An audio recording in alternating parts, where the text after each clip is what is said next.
Capítulo 1. El primer giro. Dicen que la fe protege. Pero aquella noche en la sacristía olvidada del pueblo, yo entendí que la fe también puede condenar. El aire estaba húmedo, cargado de incienso viejo y polvo acumulado. Yo, apenas un monaguillo de 16 años, tenía la tarea de apagar las velas después de la misa. El silencio era tan espeso que cada crujido de la madera sonaba como un lamento. Fue entonces cuando lo vi. La estatua de Cristo, erguida sobre el altar, con su mirada clavada en el cielo y la corona de espinas eternamente incrustada en su frente, se movió. Al principio pensé que era el temblor de mis rodillas, que mi visión me traicionaba. Pero no. La cabeza, lentamente, como si respondiera a un llamado secreto, giró hacia mí. El crujido de la madera resonó en mis oídos. Mi cuerpo entero se paralizó. Los ojos de vidrio parecían arder con un brillo oscuro, como si en ese instante alguien más estuviera dentro de esa figura. Sentí un frío recorrerme la espalda, un frío que no venía del aire, sino de la certeza de estar siendo observado por algo que no debía moverse. Quise gritar, quise correr, pero mis labios no obedecieron. Solo pude escuchar un susurro, bajo y áspero, que emergía de ninguna parte y de todas al mismo tiempo. No te arrodilles, todavía. Me derrumbé contra el suelo, jadeando, con el corazón golpeando mi pecho como si quisiera escapar de mí. Cuando al fin logré alzar la vista, la estatua había vuelto a su posición original, mirando al cielo, inmóvil como siempre. Al día siguiente, reuní el valor para contárselo al padre Julián, el párroco. Él soltó una carcajada seca, como quien escucha un delirio infantil. Muchacho, me dijo, la fe no tiembla ante madera tallada. Fue tu imaginación. Pero esa noche, mientras intentaba dormir, juraría que sentí unos ojos siguiéndome desde la ventana. Y al abrirla con terror, lo único que vi fue la silueta de la iglesia. En la distancia, iluminada por la luna, la cruz en lo alto parecía más oscura que nunca. No sé si fue un sueño o una advertencia, pero desde entonces cada vez que cierro los ojos, escucho otra vez ese crujido, la madera girando, como un cuello quebrándose en cámara lenta. Y sé que no fui el único que lo escuchó.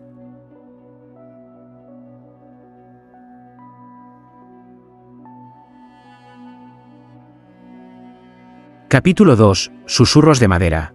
Creí que mi mente me jugaba una mala pasada. Pero la segunda noche todo empeoró. Entré a la sacristía con las manos temblando, decidido a demostrarme que lo del giro había sido un espejismo. Las velas aún ardían, proyectando sombras largas que se arrastraban por los muros húmedos. Y allí estaba él, Cristo, erguido, inmóvil, demasiado inmóvil. Al principio, silencio. Solo mi respiración desordenada llenaba el lugar. Pero entonces, de la madera misma, surgió un crujido. No era el sonido de un templo viejo, era rítmico, como un pecho que se expande al respirar. Sentí un escalofrío cuando comprendí que no estaba oyendo madera, sino un cuerpo que luchaba por liberarse del encierro. Me acerqué con el rosario en mano. Cada paso resonaba como si la iglesia me advirtiera que retrocediera. Y fue entonces cuando escuché la primera palabra. Un murmullo seco, en latín, peccatum. El susurro no salió de mi boca ni de labios humanos. Venía del Cristo, de su garganta de madera, sellada y sin vida. Retrocedí de golpe, tropezando con el banco más cercano. El eco repitió la palabra varias veces, hasta que la capilla entera pareció cantarla conmigo. Pecado. Quise salir corriendo, pero las velas empezaron a parpadear todas al mismo tiempo, como si algo invisible las agitara. Y mientras la penumbra se tragaba la luz, nuevas frases surgieron, incompletas, como oraciones prohibidas. Confessio, sanguis. Me tapé los oídos, pero las voces no venían solo de la estatua. Venían del techo, de las paredes, del suelo mismo bajo mis rodillas. Al día siguiente, los fieles también murmuraban haber escuchado cosas. Una mujer juró que, mientras rezaba, alguien le había susurrado su propio pecado al oído. Otra dijo que el crucifijo la llamó por su nombre, aunque jamás había pisado la sacristía. El padre Julián seguía incrédulo, pero su rostro palideció cuando entramos juntos al templo. Allí, frente a todos, la madera volvió a crujir, y aunque la cabeza de Cristo no se movió, todos escuchamos el murmullo, grave y doloroso: no está perdonado. El silencio posterior fue insoportable. Nadie respiraba. Nadie se atrevió a mirar de frente la estatua. Yo sabía lo que vendría después. Aquello no había sido un aviso, sino el comienzo de una condena.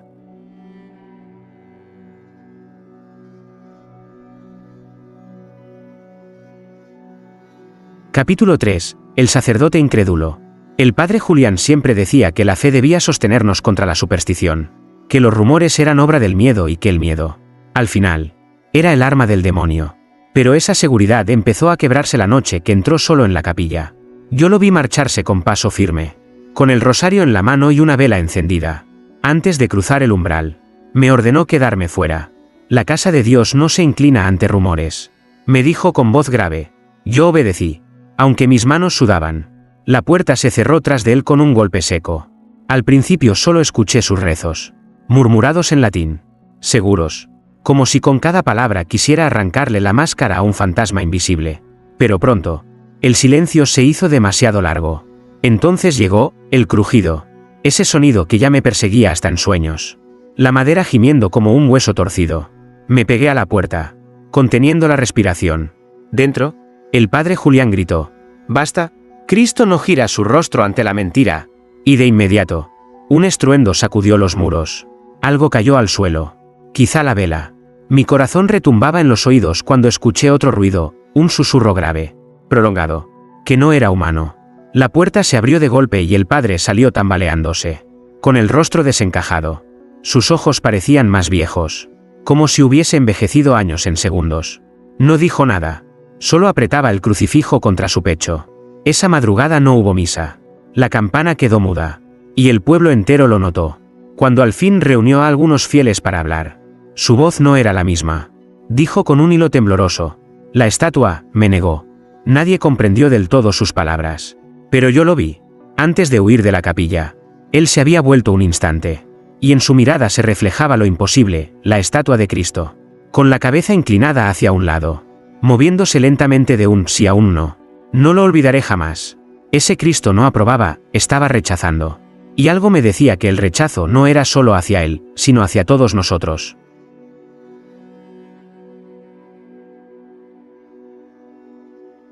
Capítulo 4. La mujer que rezaba en silencio. Aquella noche, cuando la iglesia estaba casi vacía, entró una mujer que nadie conocía. Su rostro estaba cubierto por un velo negro, y caminaba con la calma de quien carga un secreto demasiado pesado. Nadie supo su nombre, solo que se arrodilló en el último banco, mientras el padre Julián la miraba de lejos, aún marcado por lo que había visto días atrás. Yo estaba allí, oculto entre las sombras, cuando comenzó a rezar en silencio. Sus labios se movían sin emitir sonido, como si le hablara a alguien que solo ella podía escuchar.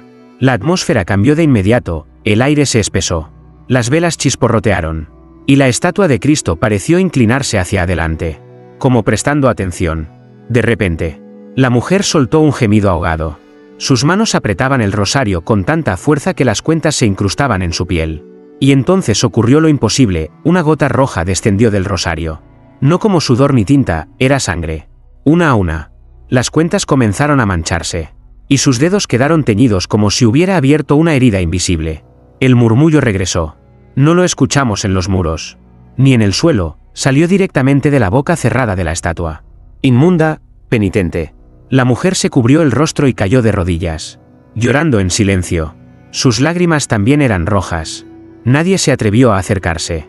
Solo el padre Julián dio un paso. Pero al hacerlo, la estatua giró la cabeza con un crujido lento y doloroso, fijando su mirada en él como una advertencia. «Retrocede», gritó la mujer con una voz quebrada que no parecía suya. «No lo interrumpas». El templo entero quedó en silencio. El coro de los ángeles pintados en los vitrales parecía llorar con sombras alargadas, deformadas por la luz de la luna. Cuando la mujer al fin se levantó, dejó el rosario ensangrentado en el banco. Nadie tuvo el valor de recogerlo. Caminó hacia la puerta sin mirar atrás, y antes de salir susurró una frase que aún hoy me hiela la sangre. «No he venido a rezar, he venido a confesar lo que ustedes no se atreven». Esa misma noche, la estatua no volvió a moverse. Pero yo sabía que cada giro era solo un preludio, y que su juicio todavía estaba lejos de terminar.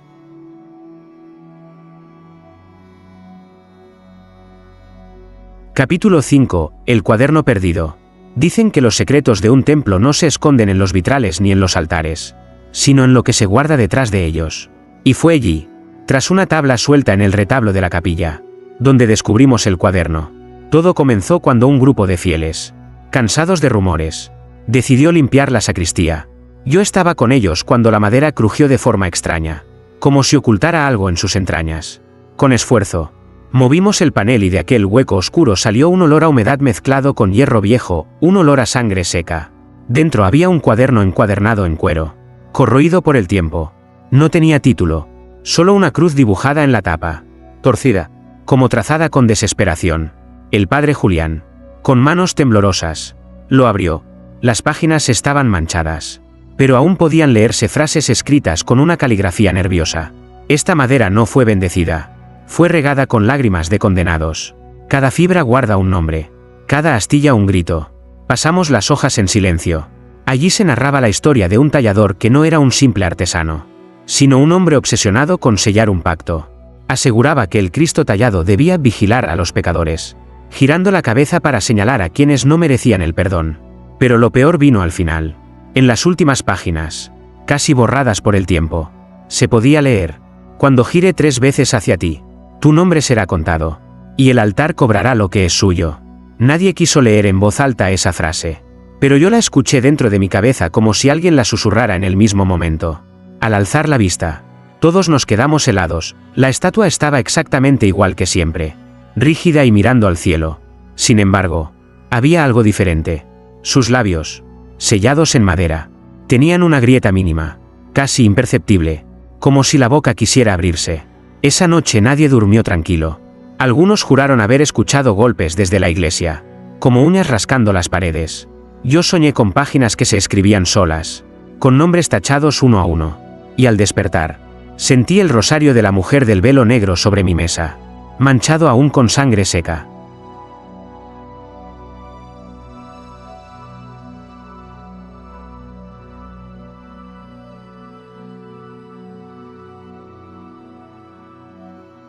Capítulo 6. El coro roto. El domingo amaneció con un aire extraño, pesado, como si el pueblo entero supiera que algo ocurriría en la misa. Las campanas sonaron con un tono más grave de lo normal, y la iglesia se llenó de fieles que, pese al miedo, buscaban refugio en las oraciones. El padre Julián intentó mostrarse firme, aunque sus ojos delataban el insomnio. Ordenó al coro entonar un himno antiguo, olvidado, como para demostrar que la liturgia aún dominaba sobre el rumor. El eco de las voces comenzó a elevarse entre las bóvedas, pero pronto comprendimos que ese canto no era el que esperábamos. Las palabras parecían salir torcidas, como si alguien más, invisible, guiara las lenguas de los cantores. El latín era diferente, pesado, como un conjuro prohibido, y mientras más fuerte cantaban, más sentíamos que algo se removía en el altar. Yo estaba cerca de la estatua cuando lo vi. Los labios de Cristo, agrietados en la madera, se tensaron como si quisieran repetir el canto. De pronto, un crujido estremeció el templo. La cabeza de Cristo giró violentamente hacia el coro. El sonido fue tan brutal que algunos niños rompieron en llanto. En ese mismo instante, 3 velas del altar se apagaron de golpe, dejando una penumbra temblorosa. El coro, aterrado, se quedó en silencio. Pero el silencio no duró. Una cuarta voz, grave y profunda, continuó el himno sola, aunque nadie en la iglesia abrió la boca. El padre Julián intentó interrumpir, levantando el cáliz, pero la copa cayó de sus manos y el vino consagrado se derramó por el suelo como si fuera sangre fresca. El líquido avanzó hasta los pies de la estatua, tiñéndolos de rojo. Entonces ocurrió algo que jamás olvidaré. Los cantores empezaron a desmayarse, uno a uno, como si una fuerza invisible les robara el aire. Sus cuerpos se desplomaban, pero sus labios seguían moviéndose, murmurando aquel canto blasfemo aunque estuvieran inconscientes. El templo entero quedó paralizado. Nadie se movía, nadie respiraba. Solo la estatua, con la cabeza aún girada hacia el coro, parecía disfrutar de aquel sacrificio no previsto. Y justo cuando creímos que todo había terminado, una grieta recorrió el suelo desde el altar hasta la última banca, como una herida abierta en la piedra. El eco retumbó en nuestros huesos. Yo supe en ese momento que lo del cuaderno no era un mito, la estatua estaba contando.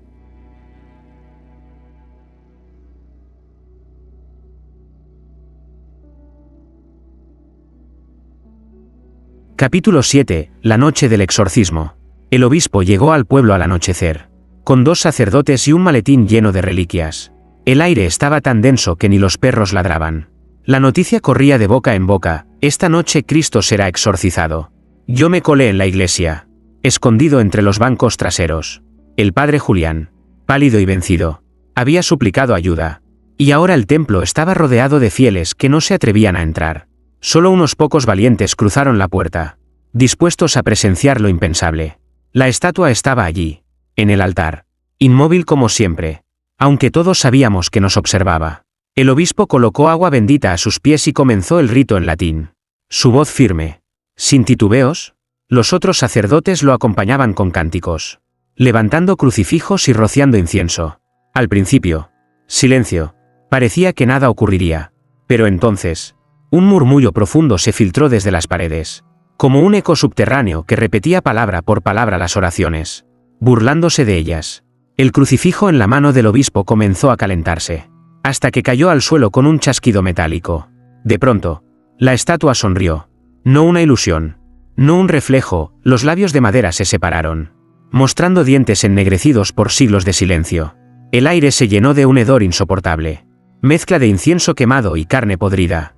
Los sacerdotes retrocedieron, pero el obispo, temblando, levantó la hostia consagrada y gritó: «En nombre de Cristo verdadero, te ordeno que salgas de este cuerpo».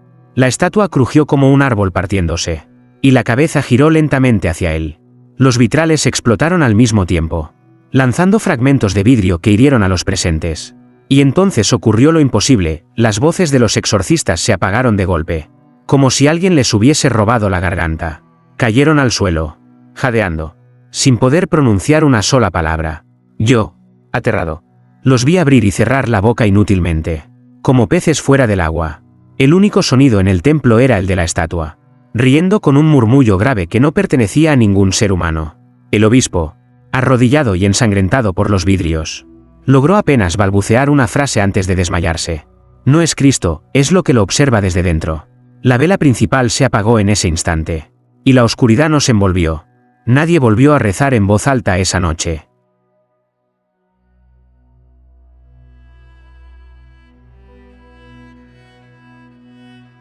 Capítulo 8. La cabeza en la oscuridad. Después del fallido exorcismo, la iglesia quedó cerrada por orden del obispo. Nadie debía entrar hasta purificar el lugar. Pero la curiosidad del pueblo es más fuerte que el miedo. Y un grupo de jóvenes decidió romper las cadenas y colarse de noche. Yo fui uno de ellos. Armados con una linterna y una vieja cámara de mano, entramos en el templo. El aire estaba helado, cargado de polvo y silencio. Todo parecía en calma, demasiado en calma. Nos dirigimos al altar con pasos inseguros, y la estatua de Cristo se alzó ante nosotros, majestuosa, como si nunca se hubiera movido. Uno de los muchachos encendió la cámara y apuntó directo al rostro de la estatua. El haz de luz reveló cada grieta, cada astilla marcada como cicatriz. Yo juraría que los ojos de vidrio brillaban, pero nadie quiso aceptarlo en voz alta. De pronto, un ruido seco retumbó en la nave. No era el viento, era un crujido profundo, como un cuello torcido a la fuerza. La cabeza del Cristo comenzó a girar otra vez, pero esta vez no se detuvo en un ángulo limitado, giró lentamente, como si pudiera mirar en todas direcciones a la vez. Uno de los chicos gritó y la cámara cayó al suelo, grabando desde un ángulo torcido. En la pantalla, vimos lo imposible, los ojos de la estatua se abrieron. Dos esferas negras, como carbones encendidos, brillaban con un fulgor antinatural. La linterna parpadeó y se apagó. Quedamos sumidos en una oscuridad total. Pero en medio de esa negrura, la cámara seguía grabando. Y en la pantalla, la figura se movía, aunque frente a nosotros permanecía inmóvil. Era como si en la grabación revelara su verdadero rostro. De repente, una voz salió de los altavoces de la cámara, distorsionada y grave. Ya los he contado. El pánico nos envolvió. Corrimos hacia la salida. Pero la puerta principal estaba cerrada, como sellada desde fuera. Cada paso resonaba con un eco extraño, como si alguien más caminara con nosotros. Cuando por fin logramos abrir un ventanal y escapar, dejamos la cámara atrás. Al día siguiente, un vecino que entró a recogerla juró que aún seguía grabando, pero no mostraba la iglesia vacía. Mostraba nuestras siluetas, todavía allí dentro, rezando con los ojos cerrados, aunque ya no estábamos.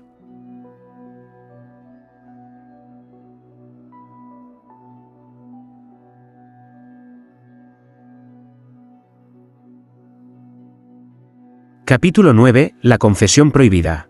Las campanas no habían sonado en días.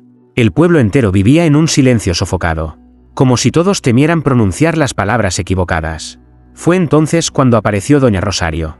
la anciana más vieja de la aldea. Con un andar lento y una mirada perdida en recuerdos que nadie más compartía, pidió hablar con el padre Julián.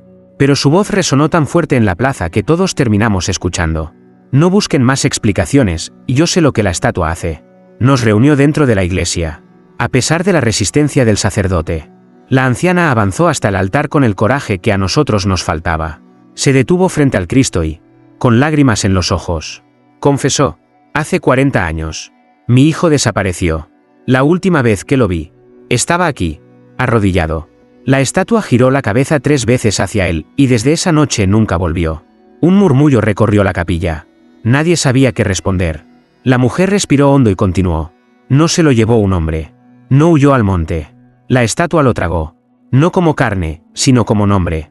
El padre Julián trató de interrumpirla, levantando la mano con furia. Calla. Eso es blasfemia. Pero la anciana no se detuvo. Golpeó con fuerza su bastón contra el suelo, y el eco se extendió como un trueno. Cristo no está negándonos. Nos está contando. Cada giro es una marca en el libro de los condenados. El silencio posterior fue insoportable. De repente, el viento se coló por las ventanas rotas, y las velas se apagaron al mismo tiempo. Solo quedó una luz, la del altar. Y en esa penumbra, la cabeza de Cristo giró una vez más, despacio, dolorosamente, hasta fijar la mirada en la anciana. Ella soltó el bastón y cayó de rodillas. Sus labios se movieron, pero no salía voz alguna. La estatua pareció inclinarse un poco hacia ella, como para escuchar mejor. Fue entonces cuando comprendimos que estaba confesando en silencio, que sus pecados salían de su boca aunque nadie pudiera oírlos. Cuando al fin terminó, la anciana levantó la vista. Sus ojos estaban vacíos, sin pupilas, como si todo dentro de ella hubiera sido arrancado. Y antes de desplomarse al suelo, murmuró apenas audible: ya, me ha contado también a mí. El padre Julián la sostuvo entre sus brazos, temblando. Pero yo vi la grieta que se formó en los labios de la estatua. No era un gesto de compasión, era una sonrisa.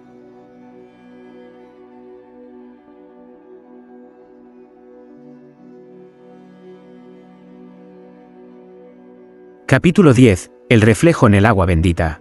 La muerte de Doña Rosario dejó al pueblo dividido. Algunos querían quemar la estatua. Otros decían que hacerlo sería condenarnos a todos. El padre Julián, desesperado, ordenó un rito sencillo: bendecir de nuevo el templo, como si el agua pudiera lavar siglos de maldición. Aquella tarde llenamos la pila bautismal con agua fresca traída del río. La luz del ocaso se filtraba por los vitrales rotos, tiñendo de rojo cada rincón. El padre alzó la cruz y comenzó a rezar. Yo me acerqué al agua con la esperanza de ver mi rostro, de encontrar en mi reflejo un poco de calma. Pero lo que vi me arrancó el aliento. El agua ya no era cristalina. Se había enturbiado, formando ondas oscuras que parecían moverse con vida propia. Y en la superficie apareció un reflejo que no era mío, un Cristo con el rostro torcido por la ira, los ojos encendidos como brasas y cadenas rotas colgando de sus muñecas. Retrocedí de golpe, empapando el suelo con el agua que salpicó. Los demás se acercaron y vieron lo mismo. Cada uno, al mirarse, no encontraba su cara, sino una versión distinta del mismo Cristo. Más humano, más cruel, más real. El padre Julián gritó: no miréis más, es un engaño. Pero era tarde. Una mujer del pueblo, hipnotizada, hundió sus manos en el agua. Cuando las sacó, no eran las suyas, estaban cubiertas de llagas abiertas, como si las hubieran clavado a una cruz invisible. Ella chilló de dolor y cayó desmayada. El agua empezó a hervir dentro de la pila, burbujeando como si algo quisiera salir. Y entonces, todos lo escuchamos, una voz grave, profunda, que emergía del agua misma. La confesión no basta. El sacrificio es ahora. Las ondas se levantaron como un pequeño torbellino. Yo vi mi propio nombre escrito en ellas por un instante, antes de que desapareciera con un chapoteo. El padre Julián, temblando, trató de cerrar la pila con el paño sagrado, pero el agua saltó como un latigazo, empapándolo de pies a cabeza. Sus ojos se desorbitaron, y con voz ajena murmuró: no queda mucho tiempo. Él ya se ha levantado. El eco de esas palabras resonó en la iglesia vacía incluso después de que la pila quedara seca, como si nunca hubiera tenido agua dentro.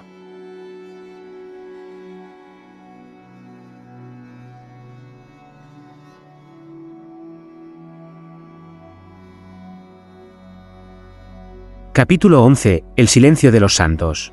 Al día siguiente, cuando entramos a la iglesia, descubrimos que algo había cambiado de manera aterradora. Las estatuas de los santos, que siempre habían vigilado los altares laterales, estaban distintas. Sus colores habían desaparecido, los ropajes de vivos tonos eran ahora grises. Sus rostros opacos, como si la vida hubiera sido arrancada de la piedra. El padre Julián recorrió cada figura, tocándolas con manos temblorosas. Ninguna emitía el brillo de antes, ni siquiera bajo la luz de las velas. Era como si hubieran sido despojadas de toda santidad. No es pintura gastada, susurró con un hilo de voz. Es silencio. Nadie entendió esas palabras, hasta que ocurrió lo peor. Durante la oración de la tarde, una anciana alzó la vista hacia San Miguel, su santo protector. Su boca se abrió en un grito seco, el arcángel ya no tenía espada. En sus manos solo quedaba un hueco vacío, como si el arma hubiera sido borrada de la memoria misma de la estatua. El rumor se extendió rápido. San Pedro había perdido las llaves. Santa Teresa ya no sostenía el libro. Y la Virgen, que antes miraba con ternura, ahora cerraba los ojos con un gesto de cansancio. Era como si todos los santos se hubieran rendido, abandonándonos uno a uno. Solo la estatua de Cristo permanecía intacta. No solo intacta, más nítida, más real que nunca. Cada grieta en su piel de madera parecía un músculo vivo. Cada espina de su corona brillaba con una luz enfermiza. Y su cabeza, aunque inmóvil por momentos, nos daba la sensación de seguirnos con la mirada. El padre Julián cayó de rodillas, llorando como un niño. Nos ha dejado solos, ellos no hablan más. Solo queda él. El silencio en la capilla era tan absoluto que escuchábamos el crujir de nuestros propios huesos al movernos. Nadie se atrevía a rezar. Era como si cada oración que alguna vez pronunciamos hubiera sido devorada por la estatua, engullida sin devolvernos consuelo alguno. De repente, una grieta resonó en el mármol del altar. No fue la estatua la que se movió, sino todo el templo, como si la estructura entera se inclinara hacia adelante para escuchar nuestro miedo. Y en ese instante, entendí la verdad, ya no quedaban intermediarios. Solo quedaba ese Cristo de madera, y lo que lo habitaba en silencio.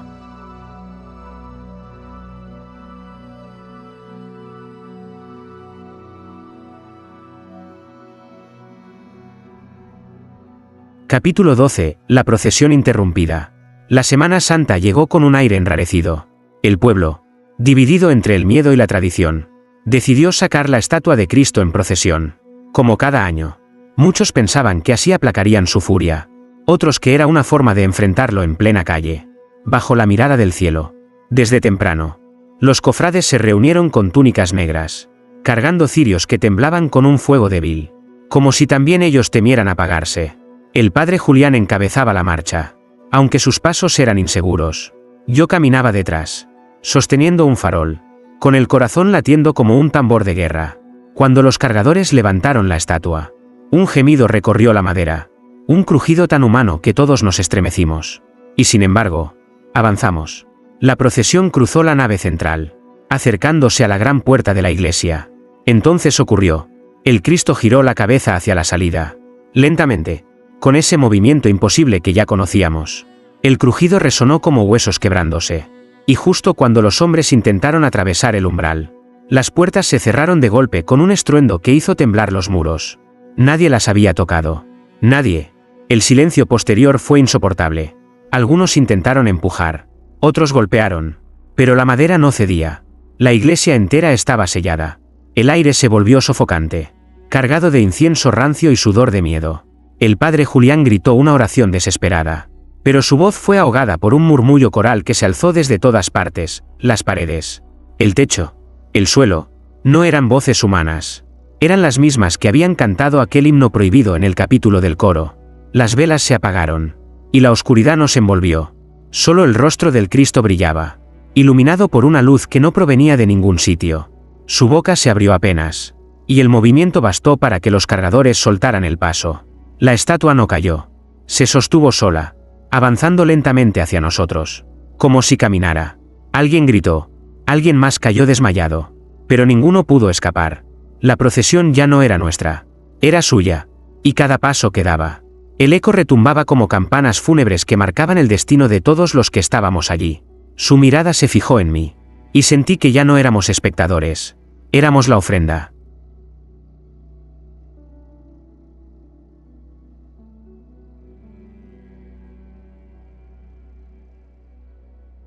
Capítulo 13. El sacrificio no contado.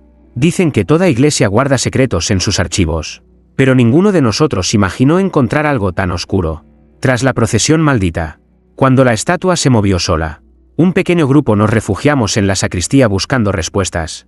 Allí, entre polvo y pergaminos, hallamos un legajo sellado con cera negra.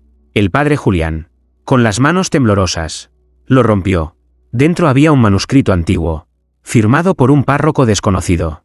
Sus palabras estaban escritas con tinta marrón que, a la luz de las velas, parecía sangre seca. Este Cristo no fue tallado para rezar, fue creado para contar. Cada giro es un número, cada mirada un nombre. Y cuando llegue a 3, el sacrificio deberá cumplirse. No habrá redención sin carne entregada. Nos miramos aterrados. Todo lo que habíamos vivido encajaba como piezas de un mismo juicio: rosario, el coro, la pila de agua. Todo había sido un conteo silencioso. Entonces escuchamos un golpe. El sonido provenía del altar. Fuerte, seco, como un corazón latiendo dentro de la madera. Corrimos hacia la nave y lo vimos. La estatua había girado la cabeza una vez más. No hacia todos, sino hacia un niño que lloraba en brazos de su madre.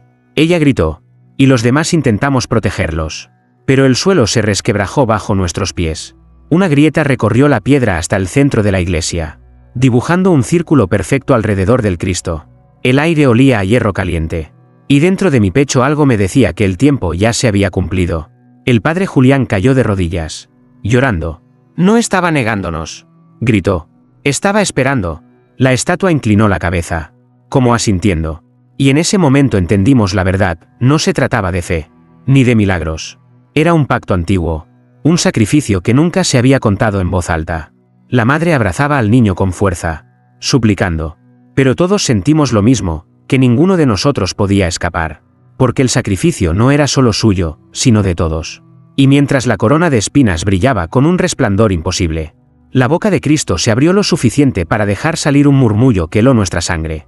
Uno de ustedes ya está elegido.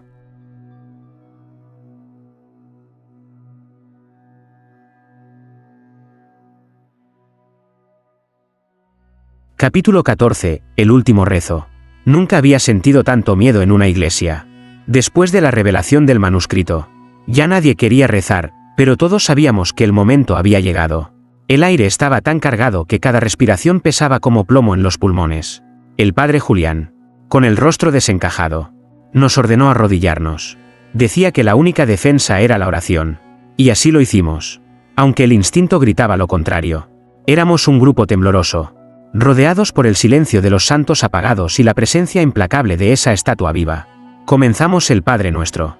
Las voces se quebraban, algunas apenas un murmullo. Cada vez que pronunciábamos una palabra, la cabeza de Cristo giraba un poco más, como si estuviera escuchando con una paciencia macabra. Padre Nuestro, que estás en el cielo. La madera crujió. La estatua inclinó la cabeza hacia adelante. Un gesto casi humano. Santificado sea tu nombre.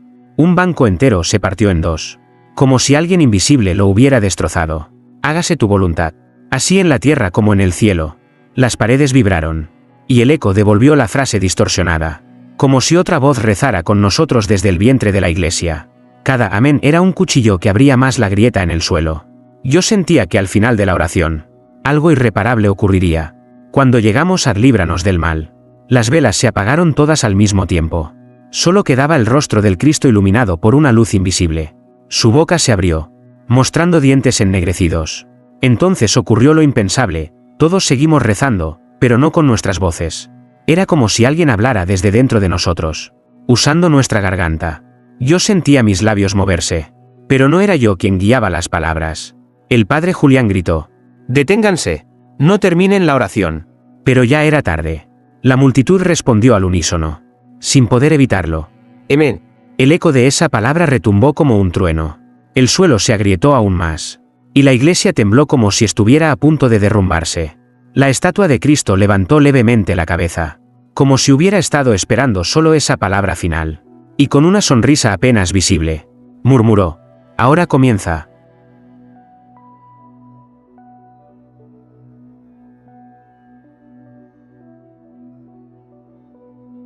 Capítulo 15. El juicio en piedra. Dicen que el juicio final vendrá del cielo. Pero aquella noche aprendimos que también puede levantarse desde la piedra. Tras el último amén, la iglesia se estremeció como un cuerpo que despierta de un sueño profundo. El altar se agrietó. Los vitrales se quebraron en silencio. Y la estatua de Cristo descendió. No cayó, bajó de su pedestal con un paso lento, pesado, que hizo crujir el suelo bajo sus pies. Sus ojos, negros como carbones encendidos, nos atravesaron uno a uno. Nadie podía esconderse. Nadie podía fingir inocencia. La boca de madera se abrió. Y de ella emergió una voz que no era voz, sino un retumbar que nos atravesaba las entrañas. Los he contado. Los he juzgado. El padre Julián se arrodilló, alzando el crucifijo. Misericordia, Señor. Pero la estatua inclinó la cabeza lentamente, como quien niega una súplica. El crucifijo se resquebrajó en sus manos y cayó al suelo reducido a polvo. Uno a uno, los fieles comenzaron a gritar. Algunos intentaban huir, pero las puertas permanecían selladas. Otros lloraban, confesando pecados en voz alta, esperando perdón. La estatua los miraba, girando la cabeza con lentitud. Cada giro era un veredicto, cada mirada, una sentencia. Cuando fijó sus ojos en mí, sentí el peso de todos mis pecados caer sobre los hombros. Mi garganta se cerró, y supe que no había palabras suficientes para salvarme. Pero entonces ocurrió lo impensable, en lugar de condenarme. La estatua habló en un susurro íntimo, como dirigido solo a mí. Tú contarás lo que viste. En ese instante, la iglesia tembló con violencia. Los muros se derrumbaron. Las estatuas de los santos se hicieron polvo. Y una columna de luz negra ascendió desde el altar hacia el cielo. Cuando abrí los ojos, estaba solo, entre ruinas, con el eco de aquellos gritos aún vibrando en mis oídos. Nadie más apareció. Ni el padre Julián, ni los fieles, ni siquiera la estatua. Solo yo. Desde entonces, cada noche sueño con la cabeza de Cristo girando lentamente, acercándose más y más. Sé que el juicio no terminó aquella noche, solo comenzó, y mientras escribo estas palabras, siento unos ojos ardiendo sobre mi nuca, como si alguien estuviera contando, y supiera que yo soy el último número.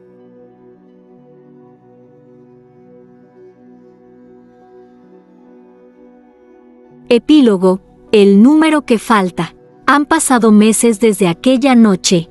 El pueblo quedó en ruinas, cubierto de polvo y silencio. Nadie habla de la iglesia. Nadie se atreve a acercarse. Pero yo sigo escribiendo, porque sé que aún no terminó. Hace 3 días, recibí una carta sin remitente. Dentro había una página arrancada del cuaderno maldito. La tinta era fresca, como si alguien la hubiera escrito ayer.